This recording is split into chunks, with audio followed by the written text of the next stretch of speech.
দ্বিতীয় পর্যায়ে রাজনৈতিক দলগুলোর সঙ্গে জাতীয় ঐক্যমত্য কমিশনের বৈঠক চলছে। বেলা 11টায় রাজধানীর ফরেন সার্ভিস একাডেমিতে এই বৈঠক শুরু হয়। প্রথম ধাপের অসমাপ্ত আলোচনা এবং গুরুত্বপূর্ণ বিষয়ের উপর ঐক্যমত্য গঠনে এই বৈঠকে গুরুত্ব দেওয়া হবে। আলোচনার বিষয়গুলোর মধ্যে রয়েছে সংবিধানে ৭০ অনুচ্ছেদ, স্থায়ী কমিটির সভাপতি মনোনয়ন, নারী প্রতিনিধিত্ব সহ দ্বিকক্ষ বিশিষ্ট সংসদ এবং প্রধান বিচারপতির। ১৯ জুন পর্যন্ত রাজনৈতিক দলগুলোর সঙ্গে এই বৈঠক চলবে।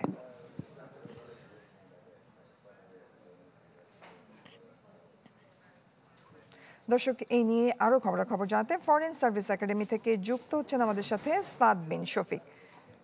সাদ, বিস্তারিত জানাবেন। এই বৈঠক কিন্তু শুরু হয়েছে কিছুক্ষণ আগে, 11টা শুরু হওয়ার কথা থাকলেও 11টার খানিকটা পরে শুরু হয়েছে।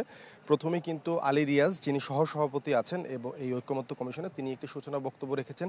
সেখানে কিন্তু তিনি বলেছেন যে রাজনৈতিক দলগুলোর নিজস্ব মতামত থাকবে, নিজস্ব আদর্শগত জায়গা থেকে বিরোধ থাকবে, তবে দেশ ও জাতির বৃহত্তর স্বার্থে কিছুটা ছাড় দিয়ে হলেও যেন একটি ঐক্যমত্যের জায়গায় আসা যায় এবং একটি নির্দিষ্ট বিন্দুতে যেন সব রাজনৈতিক দলগুলো তাদের মতামত কিছুটা ছাড় দিয়ে হলেও আসতে পারে, সেই বিষয়ে কিন্তু তিনি উদাত্ত আহ্বান রেখেছেন রাজনৈতিক দলগুলোর সাথে। আজকে যেমনটি সকাল থেকে দেখছিলাম, বিভিন্ন রাজনৈতিক দলের প্রতিনিধিরা কিন্তু এরই মধ্যে অংশ নিয়েছে। তবে এখন পর্যন্ত আমার কাছে যতটুকু খবর, জামায়াতে ইসলামীর কোনো প্রতিনিধি কিন্তু এখন পর্যন্ত এসে পৌঁছায়নি।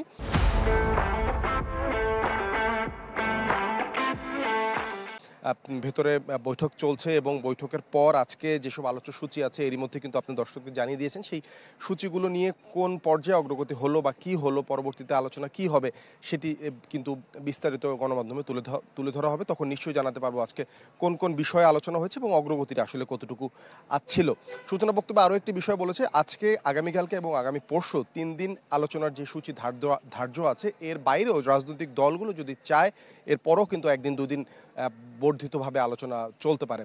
সব মিলিয়ে দ্বিতীয় পর্যায়ের আলোচনা, যেটি গত 2 তারিখ শুরু হয়েছিল চলতি মাসে, সেটি ঈদের বন্ধের পর আজকে শুরু হয়েছে এবং প্রত্যাশা করা হচ্ছে প্রথম পর্যায়ে যেসব মতবিরোধ ছিল বা মৌলিক কিছু বিষয়ে রাজনৈতিক দলগুলোর মধ্যে যে মতনৈক্য ছিল, সেটি কিন্তু কিছুটা হলেও ঘুচবে, এমনটি কিন্তু প্রত্যাশা করছেন আমরা যাদের সাথে কথা বলেছি, রাজনৈতিক দলের নেতৃবৃন্দ এবং যারা এই কমিশনে আছে, সবাই কিন্তু এই আশাবাদ ব্যক্ত করছেন। আসলে সবার নজর সেই দিকে, মৌলিক বিষয়ের সংস্কার কতটুকু আগালো বা রাজনৈতিক দলগুলো নিজেদের অবস্থান পরিবর্তন করে কতটুকু এক বিন্দুতে এসে মিলল তাদের মতামত, সেটির দিকে আসলে সবাই তাকিয়ে আছে। খবরাখবর পরবর্তীতে যেসব পাওয়া যাবে সময় সময় নিশ্চয় জানিয়ে দেওয়ার চেষ্টা করব। জয় সাদ, ধন্যবাদ আপনাকে। দর্শক, ফরেন সার্ভিস একাডেমি থেকে আমাদের সাথে যুক্ত হয়েছেন সহকর্মী সাদ বিন শফিক।